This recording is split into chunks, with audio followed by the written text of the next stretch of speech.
the phenomenology of truth, a difficult question. So if we begin with sort of international global Englishes and treat truth as the universal, and then attempt to locate all other forms of truth, pravda in Russian, although see Russians have another word, I think it's something like istina, which means more like scientific truth or something like that. But that shows the difference. That shows already a piece of evidence in the case, is that why is it that they needed to add the extra word? Why do they have two words? It seems to be because pravda actually means something more like the situation with people and the direct sort of situation. It means something more, at least more akin probably to Wahrheit in German. Whereas what Heidegger's brought out is that it's clear that aletheia really meant something quite different. It meant more like the difference between ignorance and knowledge. It's like ignorance is sort of, in a way, means not noticing or ignoring. I mean, ignoring sounds like it's deliberate. There's some things happen that's known in the history of the word ignorance, which can be looked into, but it's sort of like the original meaning was not laden with the connotation of ignoring, as though deliberately not paying attention to, but it meant more like if somebody's has absolutely no sense of a subject matter, they're tone deaf, for instance, then it's like, it's not that they're ignoring certain features of music, of the key, of the different features of musical things. It's just that they're not attuned to it. They're not responsive to it in a direct way, right? Aletheia has more to do with that. So it's like something, and then something shows up, and then we're attuned to it, and then we're it's there for us. It steps out. I was trying, in a crude way, I was trying to present everything that steps out as sort of there could be a philosophy of stepism based on that, like whatever steps forth, and then we can't fail but to, as it were, attend to, as we always attend to our own native language without quite knowing it. It comes forth that, and then that gets called a concept of truth under this current universal. But then we miss a specific question: what does truth mean most directly in the English language? So I mean, we have this large selection, and they just gave like some of them, of ways to understand truth as authenticity somehow, like or truth as genuineness is a specific form of truth. Okay, like not fool's gold, but actual gold is the genuine article.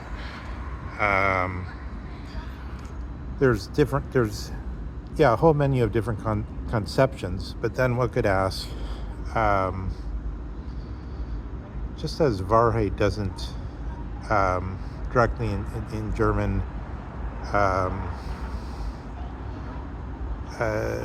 make one think of Wissenschaft, but it's the truth. It's more like a social truth. It's more like truth of what's happening with people and stuff like that.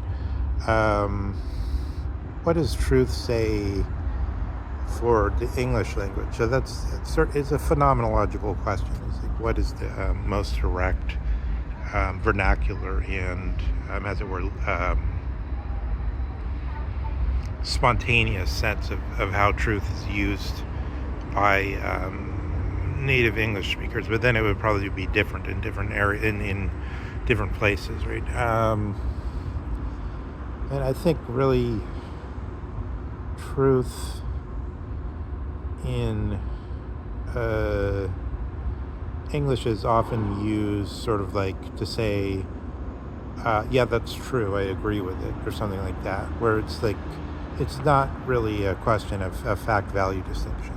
So I think Leo Strauss was aware of that, even though English was his second language, it became very, his sense of his sense of vernacular reality of how language works is very strong. Because he was looking at just this type of thing, like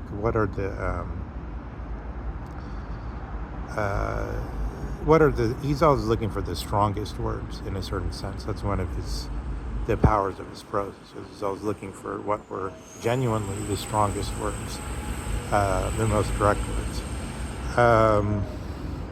Yeah, in this sense, then truth has, in English, a different strength, different valence than it does when you generically say, oh, here, starting with truth in English, which, as I said, I think it's, that's just an observation, maybe it's wrong. I think it seems to me like that's, yeah, it's like somebody asserts something like, oh yeah, Trump is a saint, or something like that. And then if you're like have a certain disposition, paleo-conservative disposition or something like that, and then you're gonna say, yeah, that's true. It's true. Trump is a saint. It's not really a statement of science or of a subjective sort of like, oh, well, that's about you. You're into that stuff, so of course you're going to say it's true. It's not in the direct usage. It's more just like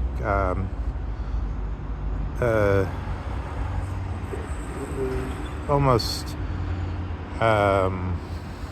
It's like an existential, being in existential agreement somehow. But maybe that's wrong. I don't know. They're just trying to do like a little bit of phenomenology to find out what the native sense of truth is. But then my point is, from something like that, or from,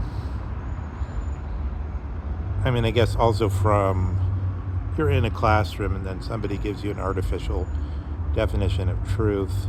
The true means what you believe in. Whatever you believe in is true. If you believe that there's you're listening to this right now, and you affirm that you're truly listening to this right now, then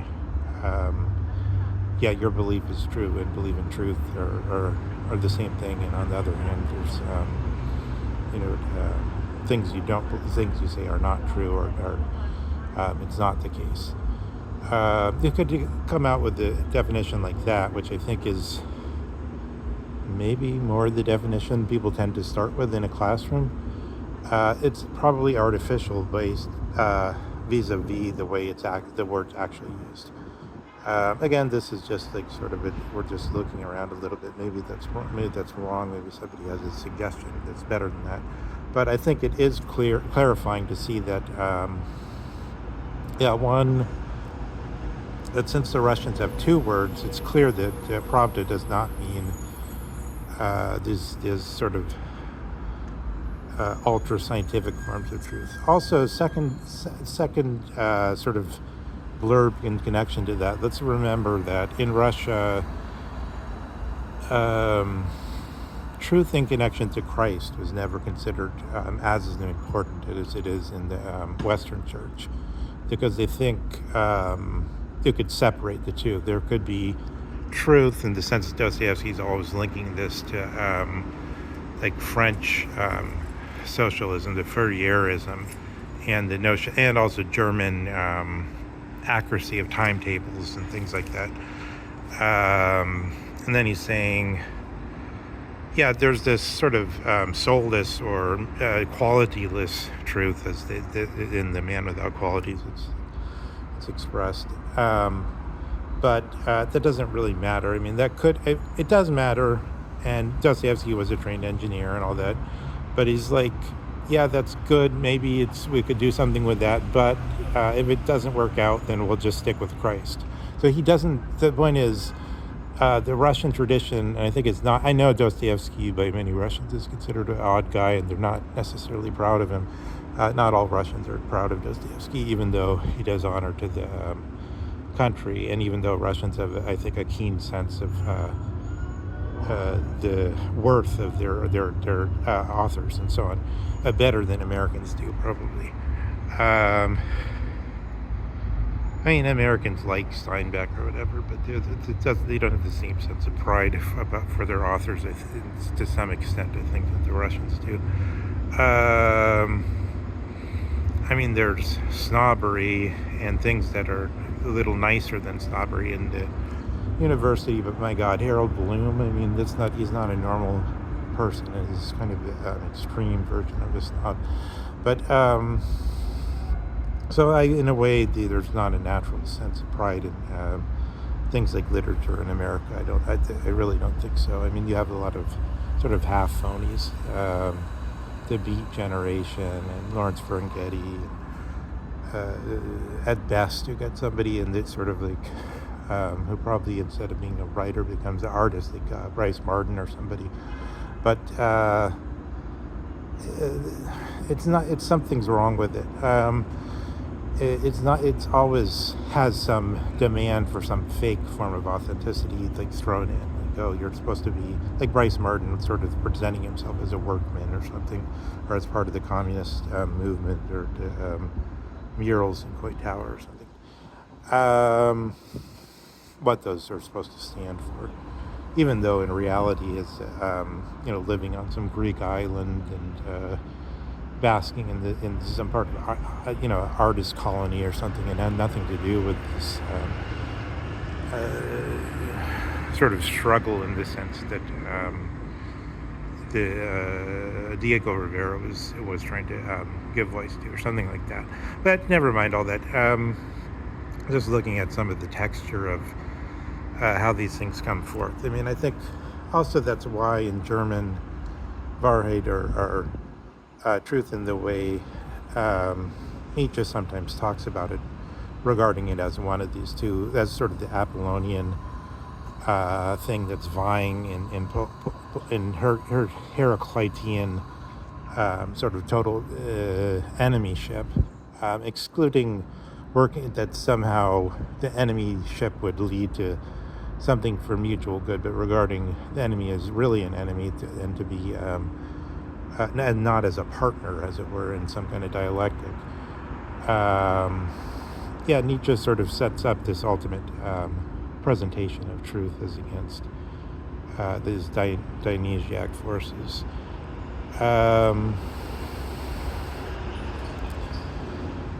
We could see. So, I mean, I think there's a sort of metonymy on sort of Faustianism in this already. If you just try to take seriously that there's this one of the words is trying to capture the other ones and the way they operate, and say we're the universal out of which will then gauge how tall the other ones are, how much they conform to us,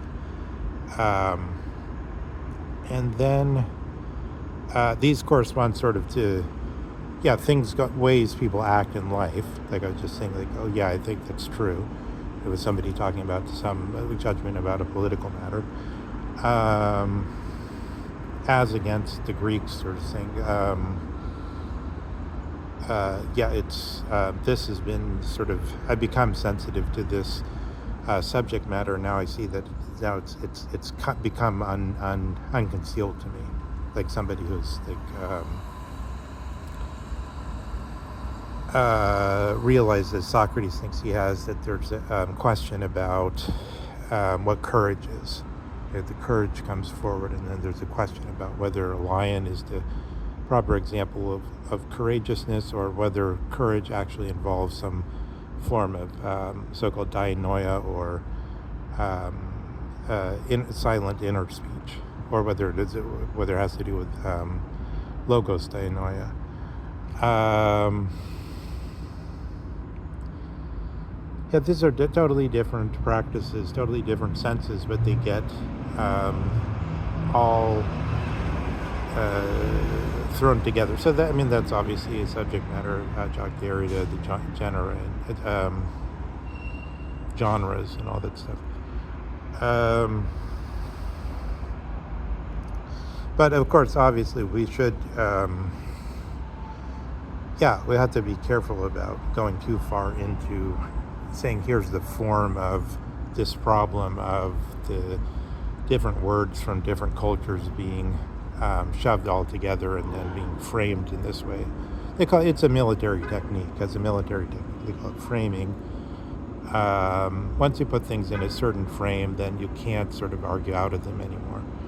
You're stuck once you've accepted the frame, and you have it's. I guess it's on analogy. It's like if the Russians have to accept after a certain date.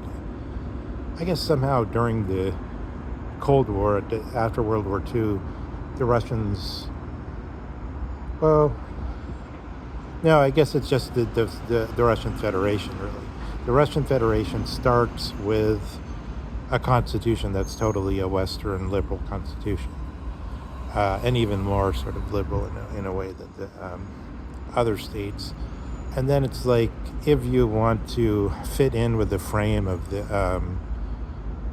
world system, and it means up to a point it meant you had to wear a suit and tie, but then at a certain point multiculturalism became a thing, and then they said it's better to wear their native clothing or whatever because then we're more inclusive. I mean, remembering that Erdogan sent his daughter here to UC Berkeley,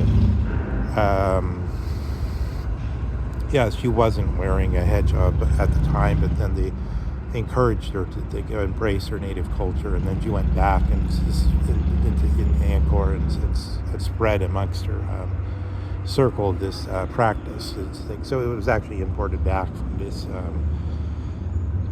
these main capitals of sort of these specific movements, which seem to be like Paris, Berkeley, and Berlin. So it's a more important, to keep awake to the fact that we have this possibility of looking at things through these different selections of sort of the theater in which they happen and, as it were, the operations that they're supposed to sort of describe or essentialize. And so this could happen all the time, and it could happen in a more artificial or in a more maybe like engaged way. That it be more authentic isn't necessarily good. It just means the person is more sort of mens rea in or sort of whatever. There's degrees of murder or whatever. It's like Heidegger, as Leo Strauss said, what makes him interesting, he makes no little mistakes.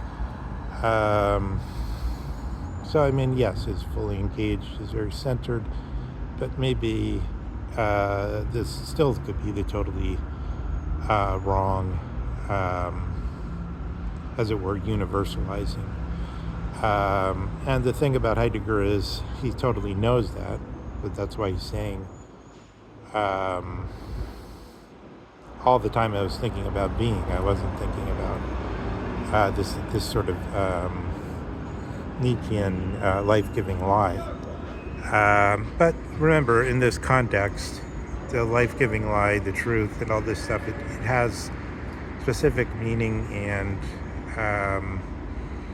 due to sort of specific life courses, specific countries, and therefore the attempt to thrust this universal Kantian sort of maxim image onto it as though we had just got access to the noumenal or to God. This question came up, by the way. I'll just end it this way because I'm sort of trailing on, but as per usual, of course. But in one of the recent Lawrence Hemming videos. So they came out with one quite recently. It was interesting that somebody gave a talk having to do with Kant, and then Hemming objected on this point of like, that Kant is really the noumenal is sort of like God. I mean, Hemming is sort of this meek Christian of some sort, and I think it's interesting when you think about it that way. The noumenal is what's for Kant. Kant, who disliked religion and called it a bunch of noise, etc., but who was awoken to the problems of religion through the ethical problems that he encountered in Rousseau. He just basically, Kant just says this noumenal or God is what the maxim is meant to sort of plug us into by giving us something that's free of all experience with regard to moral things. So it's like the idea is principles are better than experience, because the experience is just like, here's my experiences with playing the piano, and I had these and these feelings, but then this is not good for a student. Like, the student wants to know the principles. They want to see this is how you read music, and this is real principles of serious music. Now, we don't want to know about your experience and all these things with music. We want to know about the true principles of piano music and playing the piano. So it's like Kant is trying to say,